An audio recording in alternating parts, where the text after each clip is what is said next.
Hello everybody, welcome ladies and gentlemen, and anything in between to the You, Me, and BTC podcast. We're here again. This is me, Tim, as you guys all know, and you've come to love my voice. And I'm here with the newly married, and I guess he was moved out the one time we did the podcast before, John Stuart. Yeah. So how's that going? It's going. It's going. It's going. It's going. Yeah, I respect that. Yeah. It's kind of one of those things like turning 18 or turning 21 or whatever, where you're like, I kind of feel different, but I kind of feel the same. Like, I'm still the same person I was before, but like, it's not really that much different. but there's something like different. Like, I can do more things, or my life is different now, but I'm kind of the same person. I can drive a car now. I can smoke now. I can drink now. It's just like you're just ticking off boxes, but you're like the same person. Yeah, it's kind of like that. I mean, spending that much time with anyone is like a different thing, but you know. Well, that's marriage for you Is it guys. tough? Is it tough? What's the hardest part so far? Does she like leave her socks on the floor all the time or something? I don't know. That's Isn't probably that more me, but Daniel's doing his nothing's 5 minutes. Nothing's really like so hard. So John's still the same. John's still good old John. I don't know if our other host, co-host, whatever host has had any kind of life-changing experiences in his day or in the past days that we haven't talked. Are you talking about me? This is Daniel. Yeah, the one who's talking. Daniel Brown. Yeah, Daniel Brown. Have you had anything that's changed your life recently? All right, last few weeks, biggest thing ever. I guess it'd probably be John getting married, so no, not really. It's like someone else's life changing. It's just, I don't know what I'm doing with my life anymore. I need to get on with things. What is going on? Trump's elected. I don't know what's going on. Oh, that's true. I won $150. All right, I got to mention that real quick because we forgot to last week. Yeah, that's about it. I don't think we forgot bet Tim, to. I had not forgotten that entire time. I was just sitting there like, fuck.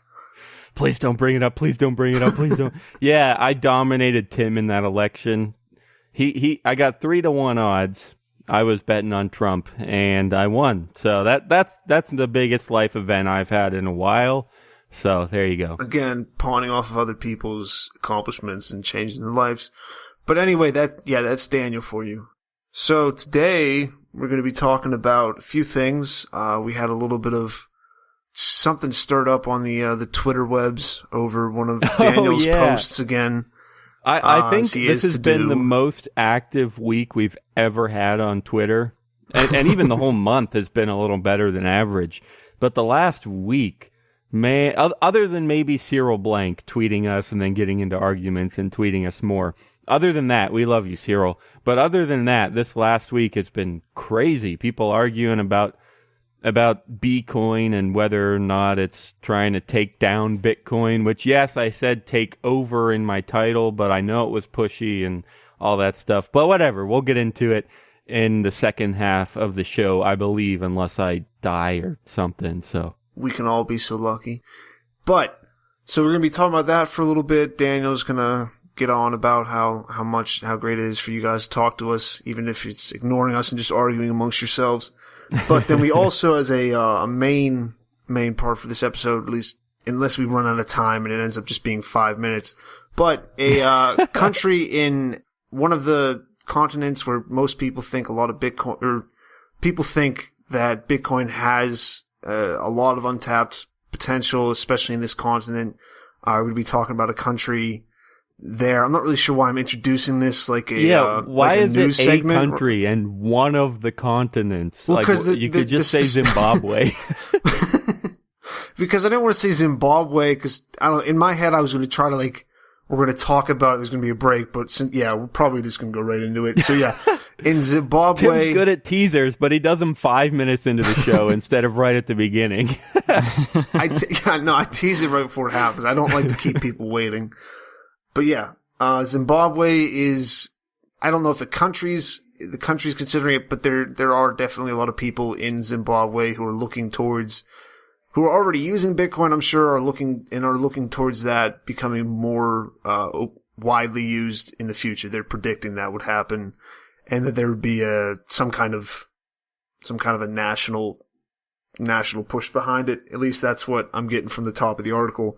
Yeah. Well, and really a lot of it's not even about Bitcoin until the last few paragraphs. Most of it's just about how they're having trouble and they've tried different currencies and stuff. And obviously they've had trouble before with their hyperinflation. They're the classic example. But yeah, at the end it does say like, okay, it's unlikely, but there is an economist. His name is Philip Haslam, who is trying to argue that Bitcoin could be a serious solution. And the author here, Simon Allison, admits that it's unlikely, but there are some serious people seriously talking about it. And however unlikely it is, I think it has to be good for Bitcoin, but I guess that's part of the main discussion here. What do you guys think? Is this a good thing? Will it happen? I don't know. Before we do that, I'll just also mention real quick, this is from mgafrica.com, which I guess stands for Mail and Guardian Africa. So, all right, keep going, Tim. Any thoughts on all that?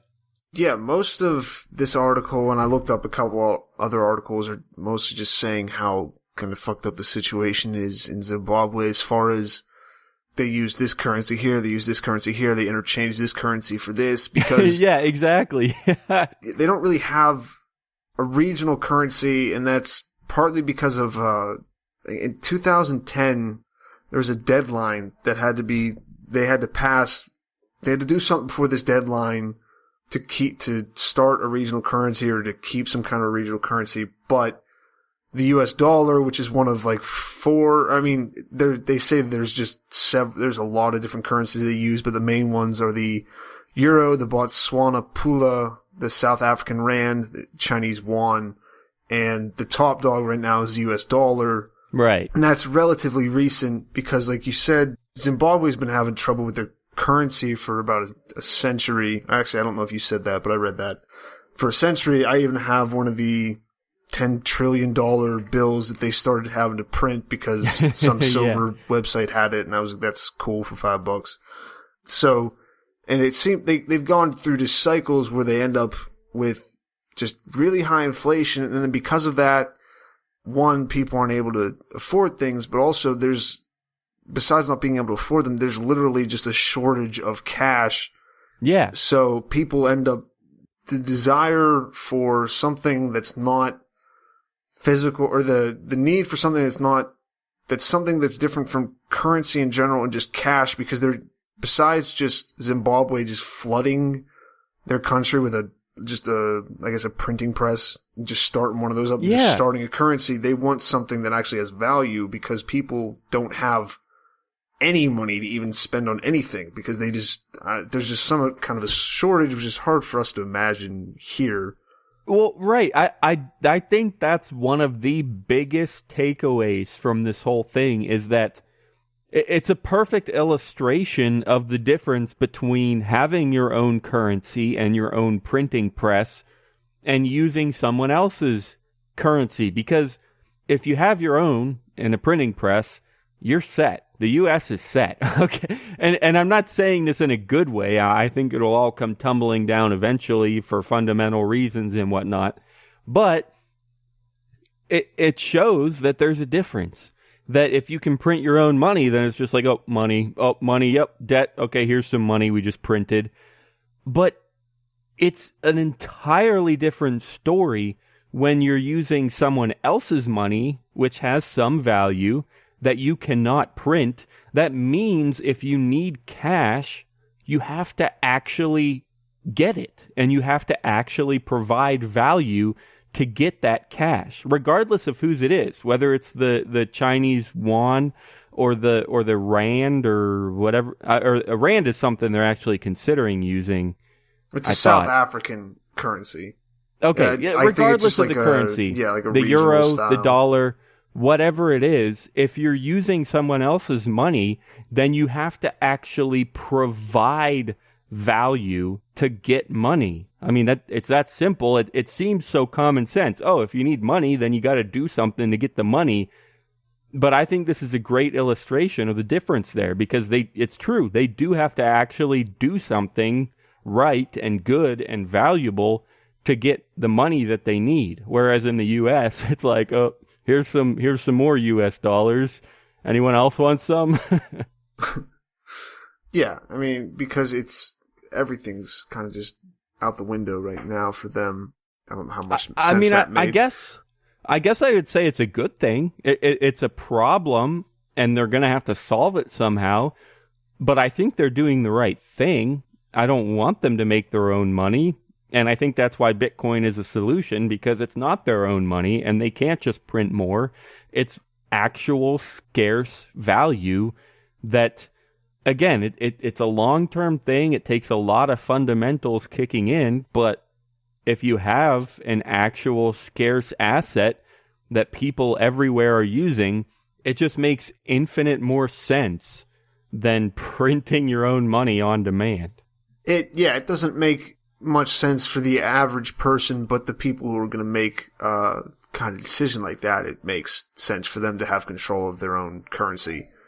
So I think that's probably where it's going to run into trouble, where it's not like people or the average person can use Bitcoin, but when they're talking about Zimbabwe as a whole adopting it, okay, there definitely isn't as much of a positive to those people. Like, the ones at the top of it aren't as likely to make that decision, just because they can use the system, but it takes their hand out of it too. Yeah, I like your point about how they could use Bitcoin, but it's, as for the nation as a whole, it's up to the leaders and whatnot. It's true, they could use Bitcoin, and lots of people probably do. And that's something that it's something I knew about freedom and whatnot, but it still just struck me with this article how arbitrary it all is. It's like, well, what do you mean you're going to use a weighted basket of Forex currencies, or you might use this currency, or you might use it? What does it even mean to use a currency or to have a national currency? Why are we even talking about this? I know you can't see me, but my arms are waving right now. It's like, why are we even talking about this? Who cares what the national currency is? Why can't people just use whatever they use? And that's something, again, like I said, it's something I knew how crazy it was that a national currency is a thing and why it even matters. But it just struck me about how dumb and how arbitrary it is. It's, if you use a basket of Forex currencies, well, who decides how much weight each one gets? Or who even cares? Just let the market be the market. What are you even trying to tell people? Like, what does it mean to have a national currency? The only thing, as far as I know, that it really matters for is taxes. Other than that, well, I guess the other thing would be, traditional debts. You have to accept a national currency as payment for a debt. I can't if Tim owes me $150 for losing this bet, I can't legally force him to give me Bitcoin. I can legally force him to give me dollars. I guess that's the only other thing. But still, that's so arbitrary. Who cares? People are going to use what people are going to use. And if they want that limited to a certain colored piece of paper, then they'll put it in the contract. Yeah, what the heck does a national currency have to do with anything? Ugh, sorry. Are you guys following? My arms are tired, so. You're just over there just like freaking out and everyone's just watching you. Yeah, I mean, I think it's kind of just a symptom of like being in this awkward phase of like transitioning into globalism. And there's okay. You mean, what does that mean? I mean, because people didn't used to be able to talk to people in Africa. Like, people in America didn't used to be able to just, like, talk to people or send money to people in Africa, like, no matter what currency it was. So, like, of course, everybody had national currencies then, because, okay, like, the only way you could get a currency is if your government gave it to you. You can't get it from anywhere else. People can't share ideas or share things across borders, really. Yeah, you couldn't send them Bitcoin. And so it just makes sense that, like, in the past, it makes sense that people would have national currencies because, like, like I said, you could only get the currency from the government, and you wanted to know that like you could go 10 miles down the road to another village and still be able to buy stuff, and like I guess, yeah, and it wouldn't be something different than what your village has, because like if every village had a different thing, you wouldn't be able to trade with anybody except people in your like. It just, I think over time it just expands, and it's kind of still in an awkward phase where like, yeah, I agree that that's a factor, and that it's true that, you know, culture and technology have changed money. I'm not sure that applies to the question about why a national currency is even a thing. It makes sense that, you know, you could argue why Bitcoin is better than paper money, and it's true, and you're right, it's a cultural thing. And even back in the day, people, it's valuable to have a common money, to have something that everybody agrees on and gives it a certain relatively equal value over time and over people and over space. That's valuable, I agree, even back in the day without internet. But I don't know if that helps much when it comes to the question about why, because even back in the day, we don't need someone to tell us what is money. If I wanted to give you goats for your corn, I could do it. We've had the discussion about having money versus bartering, and it just makes things less complicated. No, I agree. But we could do that without a national currency. Well, we could have competing private currencies. That's what I'm saying. Back in those days when you can't... Why not? Because why can't you have competing private currencies? Because you can't like have enough people to have a movement like that. Like, that's what I'm saying. If they tried to do that then, there's just not enough communication. It'd end up being like only 5 people use this currency. And then, like, at that point, what's the advantage over just bartering? Like, a currency only has an advantage if a lot of people are using it. And the only way a lot of people could use it back then is if they got it from their king or whatever. I think I disagree. And here's why. If we're talking about how easy it is to communicate, you know, and if you're arguing that, well, it's harder to communicate in such a big area and it's harder to send money over such a big area, so therefore in the smaller area they wanted to have common money. Is that kind of what you were saying, right? I'm just saying it's beneficial for everybody to have common money. Like, if there could be if there's one currency that everybody in the entire world accepted, that would be beneficial to everybody. I think I agree. I agree, but I don't get why it has to be a politically decided national currency. Why can't the market just decide? I mean, it could be, what did they call those, shells or something? There's a word that they used to use. Well, cowrie shells. That's my whole point, though. Like, what market? Say, like, in feudal times, like, how would it work that a currency would arise that everybody used? Well, here's the argument I was about to make. If you're arguing that communication is limited, well, trade is equally limited. Yeah. So see, what I'm saying is, like, what if you go to this village that's like 100 miles away and you only get to go there every 5 years? How are you going to start a currency with people over there if you talk to them every 5 years, like once every 5 years? Yeah, but see that I guess, but that's the thing is if I mean 5 years is a long time, but if you're able to get there, then there are other people that are able to get there, and there are, I don't know, you're not the only trader. There are going to be other traders going there every few days, even if you only do it every 5 years. So if you're able to trade with them, then my argument is that you should be able to communicate with them and agree on something privately. Or agree on a few things. It's just not that easy, though. Like, I'm not saying it was impossible for it to happen. It's just like the barrier is so much higher. And if you couple that with the fact that, like, the only people who were educated were rich people in government, and the fact that having a national currency makes it easier to tax people, like, the combination of those three things, it makes a lot of sense that there would have been national currencies. Yeah, no, I mean, I think it's just hard to, like, think about that now because we're just so used to being able to talk to anyone, anywhere, at any time.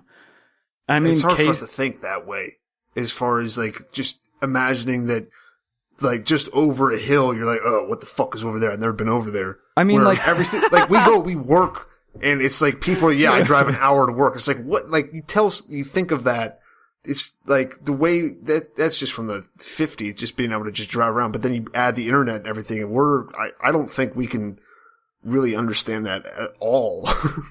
Yeah, and like just think about the fact of how long it's taken, like taken things to advance in the past versus now, like technology or art. Like they talk about periods of art in the past that's like hundreds of years, and it seems like now it's like every decade is different. Yeah. And I mean, it's like technology has increased so much faster, and like exponentially faster. It's just like everything happened a lot slower back then. Yeah, no, I that makes sense. And I don't know if the Roman Empire would have, they're probably not the first ones to have money, but it's probably one of the first almost global empires, that wanted to use money. And I could see how a situation like that where, everyone is spread out and it is, communication is slow, but it does still happen, and trade is slow, but it does still happen, and therefore you want something common to agree on. I could see that. Yeah, I know what you're saying. In a situation like that, feudalism, Roman Empire, whatever you want to come up with, I know what you mean. You're right. I don't think it's the only helpful reason that it happened. I think that's just like a big contributing factor. Right. And when you're a poor peasant farmer and your king tells you, hey, you can use this money to trade with people 100 miles away, and they'll like accept it as good, you're not really like, you don't have time to argue with that. Like you're farming and you just want to be able to sell your shit. Like it doesn't matter. Yeah. No, I know what you're saying. I guess I would mainly argue that it could still be private. I agree that it's valuable, but I think it could still be handled privately. But it doesn't really make much difference. It is valuable, and bringing it back to Zimbabwe, that's the same thing they're going for, is some kind of common agreement about what they're going to use, what they're going to accept. Because it would be a problem if I agreed that that Tim would work for me and I would pay him $20 an hour, and then if he tried to sue me because I gave him dollars instead of Bitcoin, like that's a problem, and it's a dumb problem, and it is helpful. It's hard because legally, like what does legally even mean? Like as freedom-oriented people, we don't generally care what the government says is legal and what's not legal, but it still helps to have some kind of common agreement about, if I say I'm going to give you $20, if it ultimately comes down to it and I don't pay you and I don't pay you and I don't pay you, well then what do I owe you? Do I owe you Bitcoin or do I owe you dollars? It has to be something, and it helps to have some kind of common agreement, I guess. Yeah. So, I don't know what we just argued about, but I think we agree that when it comes down to it, it's helpful. And the question is just, well, how do you get there then? Who decides? Yeah, I guess that's the real question then. Who decides, or how do the people decide what should be that common accepted money? Is that the main question? And if so, do you guys have any ideas about the answer? Yeah, I mean, well, what I was getting at initially when I was saying whatever I said about it being like an awkward transition into globalism is that like we haven't like there hasn't been like an obvious thing that like revealed how kind of arbitrary and silly national currency can be, and until you have something like Bitcoin, it doesn't seem that stupid to have a national currency. Yeah. Especially other than the fact that they can print their own. If they couldn't print their own money, like everyone knows that's kind of weird and it's kind of manipulative and it's kind of dumb. But other than that, you're right. Like, everyone's like, oh, you're right. We have to have something. And I agree. So it is helpful to have something. I guess what I'm getting at is that, like, we've never really gone through on a large scale trying to find something that everybody agrees on that's not necessarily bound by a country. That hasn't been like a challenge that a lot of countries have tried to take on. Yeah. No, you're right. I think I agree because, like we said, like I said it probably 100 times by now, it does make sense to have a common money. And you're right. No one has ever really had to decide what that common money should be until now, other than just like, oh, well, let's just make one. Let's just print one. Other than that solution, which everyone just thought was mostly okay for, the past few centuries, other than that, no one has ever really had to make this decision, especially on a global scale. That's a really good point. I think that's pretty much the exact explanation of what's going on here.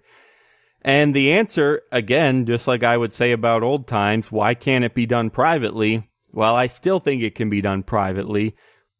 I think especially now that communication is fast and is instant, and now that I can talk to anyone on any part of the globe, and I can trade with them too, I don't think it's going to be a hard decision and it's not going to be hard to just let the market do it. If people use Bitcoin, they use Bitcoin. End of story.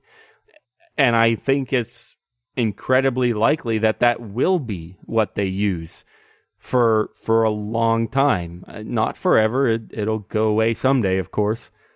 But yeah, I don't think it's hard to say that, okay, the people, the public, the people on the internet are just going to use whatever they're going to use. And probably 90+% of it will be Bitcoin. I would argue that's pretty darn likely. So yeah, once again, as far as I'm concerned, technology is making it easier to eliminate the state.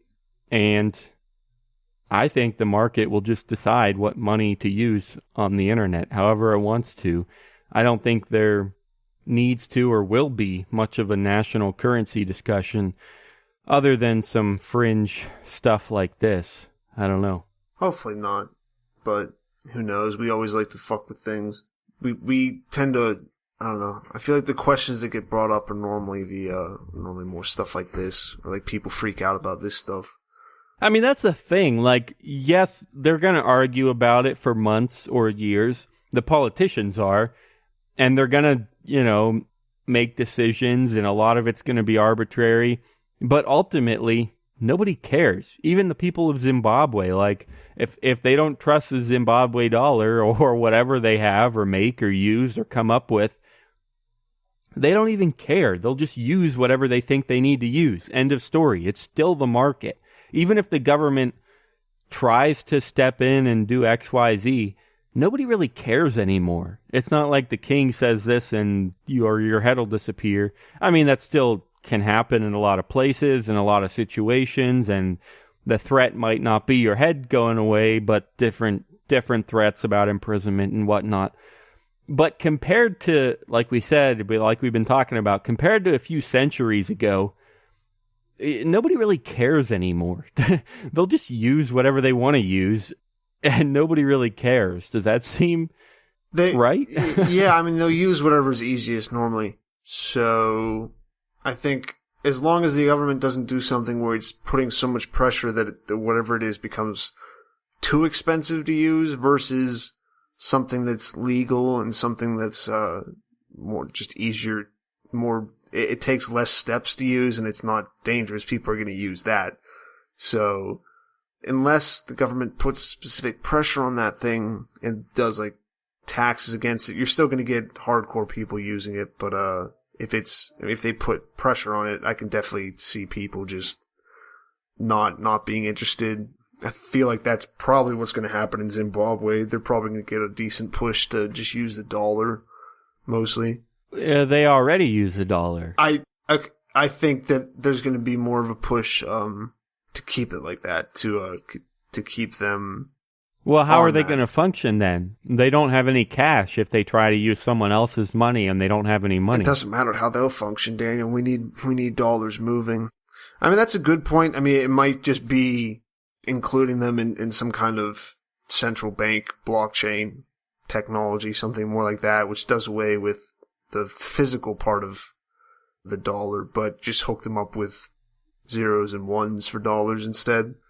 True, that'd be a lot more convenient than coloring money in such a way that no one else can make it.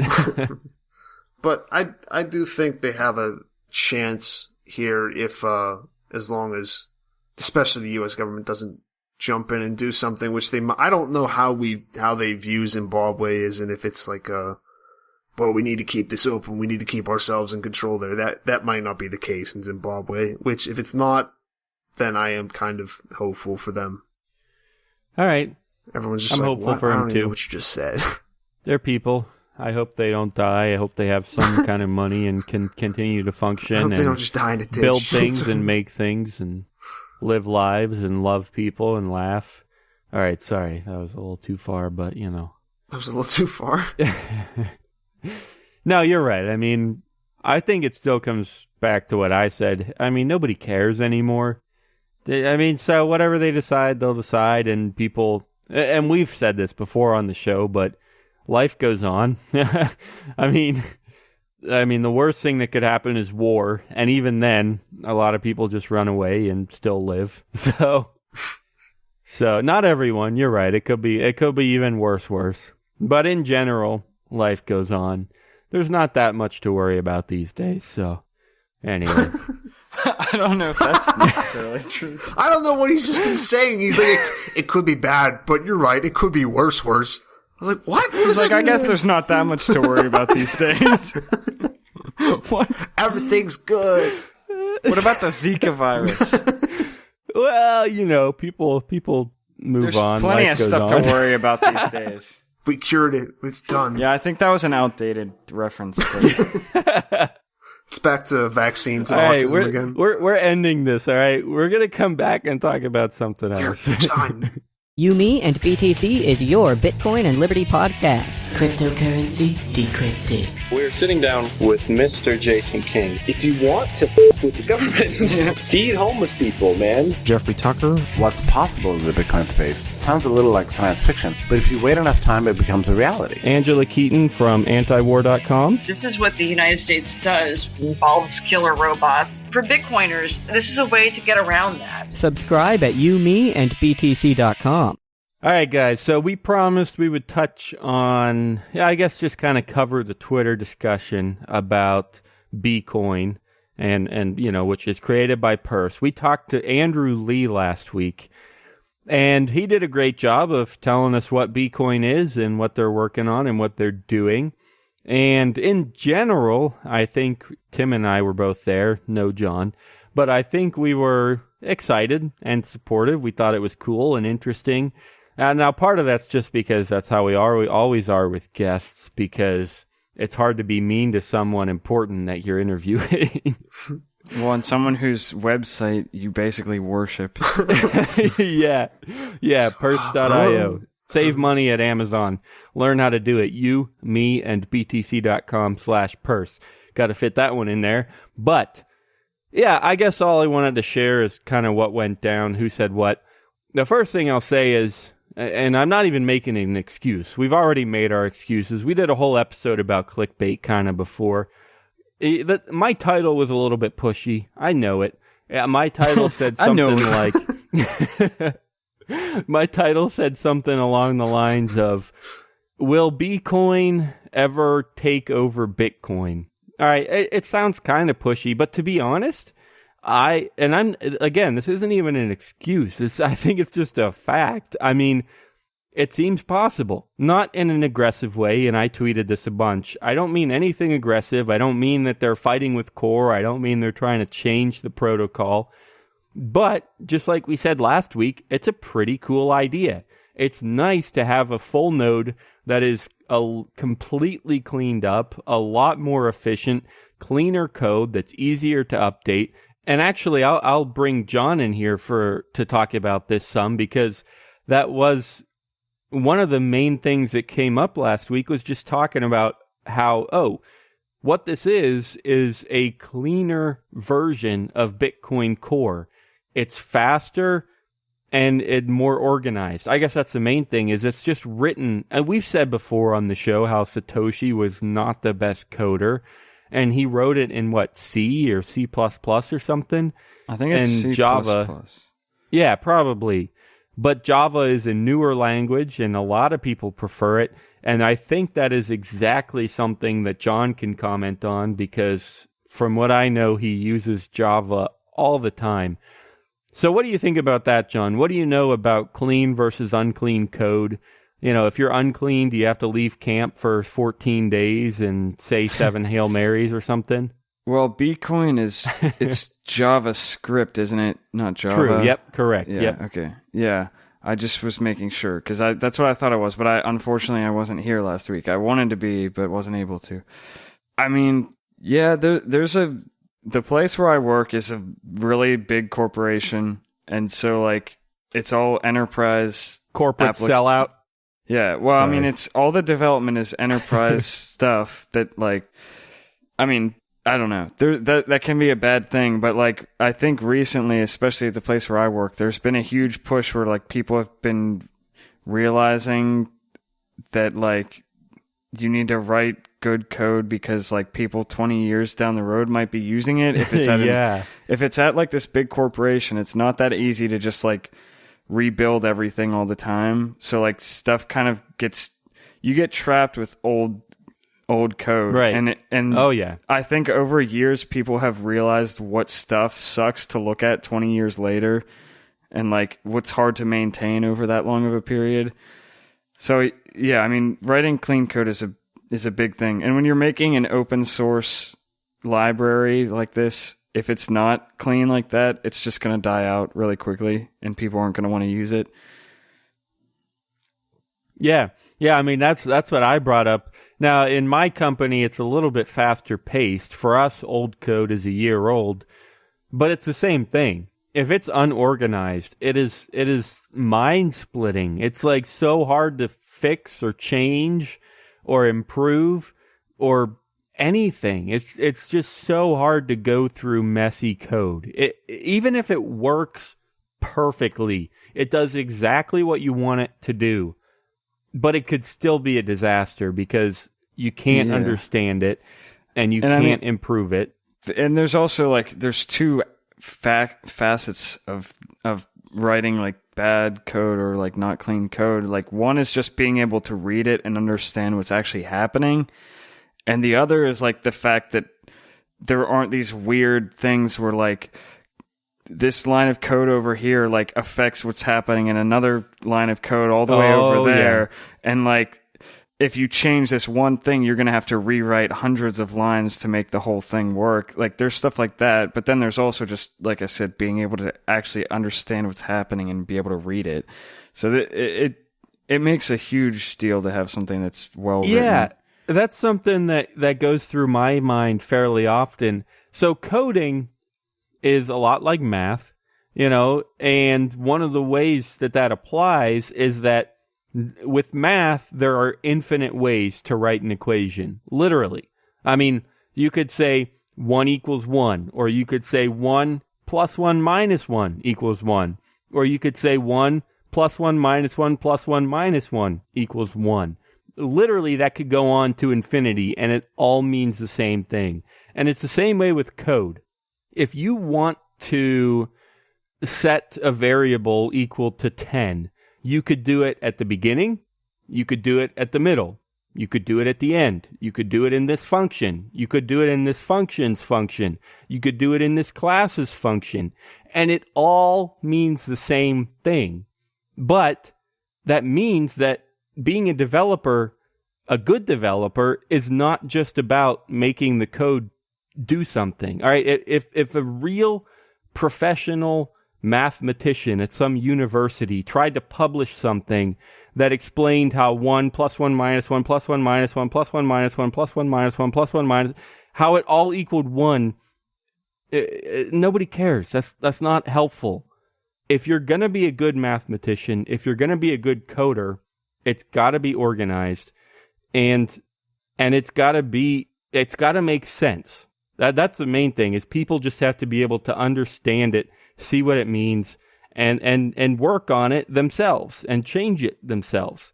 So you could set a variable equal to something anywhere in the program, and your job is to figure out where it really needs to be done and where it makes sense to be done. Yeah, I was reading an article today that actually said, well, the guy was arguing that coders probably spend more time reading code than actually writing it, which I don't think it's a probably. I think it's a pretty strong, definite. Yeah, that's especially true for me, because the only code I read was written by my CEO. For the most part, I read all kinds of code, but the bulk of it was written by my CEO, who is not a coder. He just did it because he was the only one around at the time who could. And it is incredibly messy. I'm sorry, man. I love you. But it is incredibly messy, and I do have to fix it all the time. And I said this last week, I love doing that. It's tough, and it takes a lot of work, but OCD or ADHD, whatever, I still love it. I love organizing stuff. Yeah, refactoring is like one of the greatest pleasures. Exactly. It really is. It feels good to get all the tab spacing right and everything. Yeah. Well, hey, this is actually an almost perfect transition into the last thing that we wanted to talk about. I don't know if you finished saying stuff about BeCoin, though. Okay. Let me wrap it up. There wasn't a ton more to say. It was basically, I explained the title, and so the discussion was mainly about, well, why are you making a different kind of Bitcoin? I mean, why Bitcoin already exists, Bitcoin Core. Why do you need to make it again and make it different? That was the main discussion on Twitter when it came down to it. And there was, like I said, there was a little bit of misunderstanding about the title that muddied the waters some. But yeah, the main thing came down to, is it good or bad to have another version of Bitcoin where it's the same protocol, but a different program, a different implementation? And let's spend a few minutes there before we move on, because that's an important question. To me, my analogy would be browsers, okay? The internet is a protocol, HTTP and TCP/IP. There's a million protocols in there, but they're all the same. I mean, there's different versions and whatnot, but still, HTTP is always HTTP, whether it's on my computer or your computer or Windows or Linux or Android. It's a protocol, and it's always the same. But we can all have different browsers that use that protocol, and some of it is actually a problem in a lot of cases. And you would probably know a lot about this too, John, how different browsers can interpret HTML a little bit differently, or they'll interpret CSS a little bit differently, or they will... what's the other one? Even JavaScript. Okay, that's the big thing. Yeah. So it's all the same protocol. Well, I mean, JavaScript is not HTTP, but still, JavaScript is JavaScript, and everybody, all the different implementations, all the different browsers interpret it and execute it slightly differently, and it makes it hard as a developer. Because I work in Chrome, and I see my websites in Chrome, and I make it, and I'm like, oh, that's beautiful. It's perfect. Publish right now, push. And then, everyone else on Firefox or, God forbid, Internet Explorer is like, what's wrong with this? Why can't I click this button, huh? I can't see this part of the page. So, anyway, that's the main discussion is, protocol versus implementation. And I would agree that, yes, having multiple implementations can be a problem, but I still think it's okay. And before I get into why, I want to know if either of you have any thoughts. Or if you have anything about browsers and stuff, John, anything there? Well, I do have a thought, and it is that I happen to know that JavaScript at current time has like a really, you wouldn't say fledgling because it's not really fledgling, but JavaScript is like kind of in a renaissance right now. Maybe that's a good way to say it. That sounds really pretentious, but there's sort of like a JavaScript renaissance happening right now.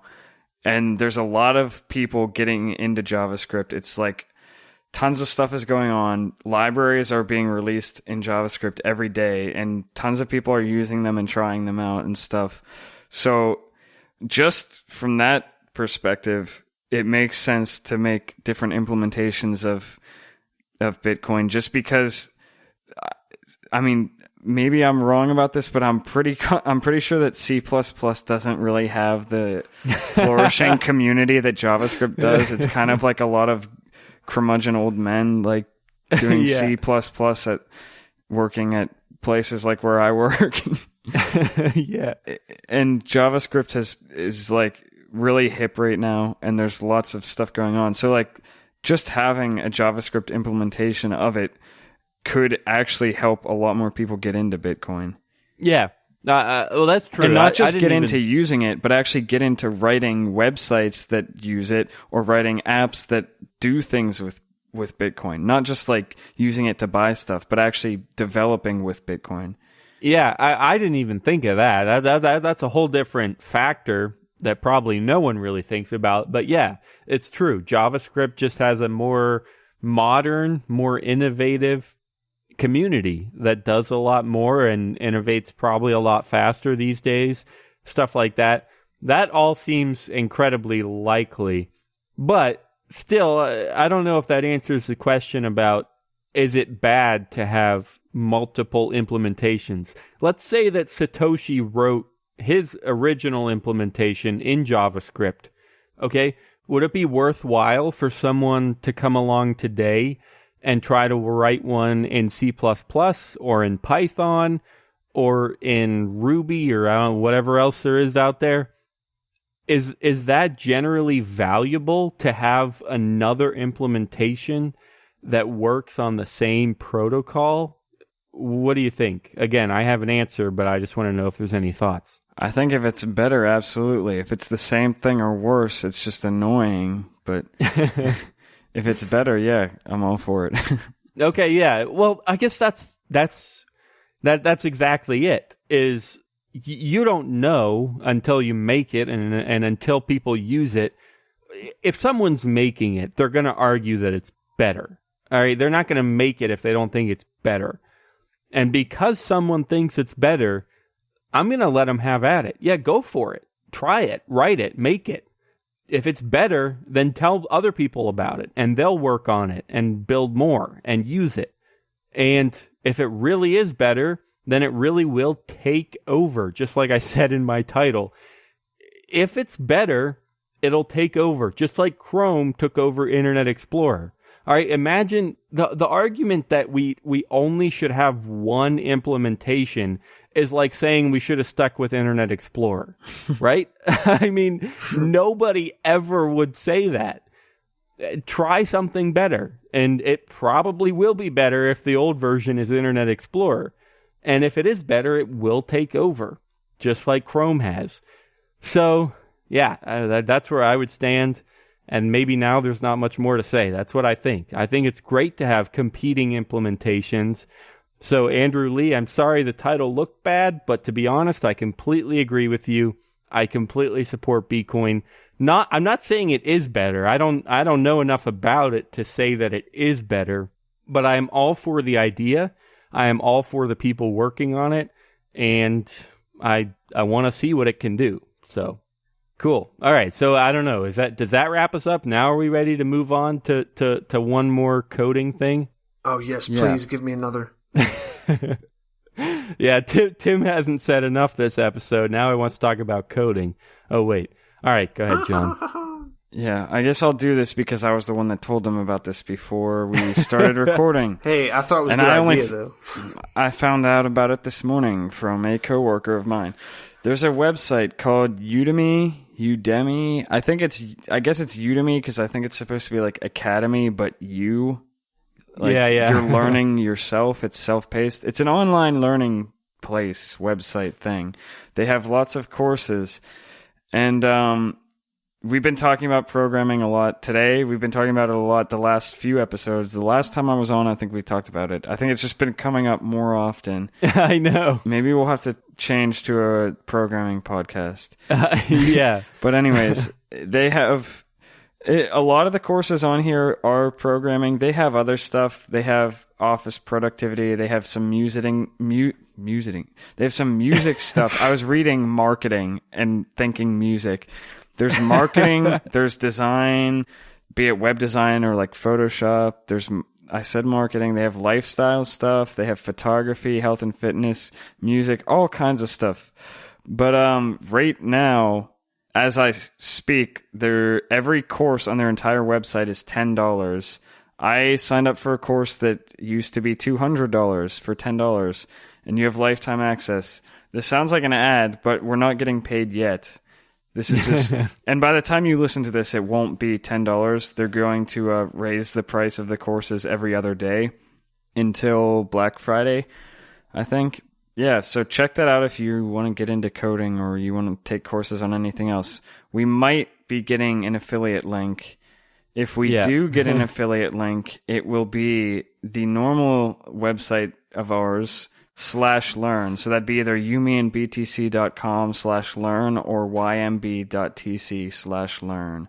Yeah, exactly. And even if we don't have an affiliate link, we'll make it redirect for you just to make it easy. Because I'm not a huge fan of their brand. It's hard to say and hard to spell and stuff. So regardless of whether it's affiliate link or not, if you want to support us, you can. If you really don't want to support us, whatever, you're an idiot, but just Google Udemy if you really want to. Figure out how to spell it yourself. Yeah. But regardless, it'll be you, me, and btc.com/learn. So yeah, check it out. I'm going to do the same. John just told me about it before the show, and my favorites were about animation and about Unity and gaming. So I'll be looking into some of that. John and I, we got into animation some in high school, and I still really like it. Yeah, I'd like to get back into it. I'd like to get into game design too. Yeah, exactly. So I will be looking into it too. You, me, and btc.com/learn. All right, guys, are we good to wrap it up? Are we calling it for another week? This was a nice long one. I don't mind that. It's been a while since we've hit an hour, so we're pretty close now. Oh, I'm so proud of ourselves. Should we just accidentally forget about advice of the week? I'm ready to wrap it up. I don't think anyone will be angry about that. Advice of the week: go learn stuff. Yeah, just buy stuff. You could have done it before. Your advice is just to fuck it. I don't know. I don't know how I'm going to cut that together, but if I have to give advice, it'll be something about like, don't worry what currency the government says you have to use. Just use whatever you want to use, and it'll be valuable, stuff like that. You know, worst thing that can happen is war, so that's what I got. All right, guys, we will see you next Thursday. Seriously, thank you so much for joining us. As always, couldn't do it without you. All of the music that you can hear right now is from John Stuart. So for once, he is with us in voice and in heart. You know, when he's not here, we're like, oh, well, he's with us at heart in his music. But now he's also with us in voice. So thanks for that, John. And we will catch everyone next Thursday. Peace out. Bye-bye.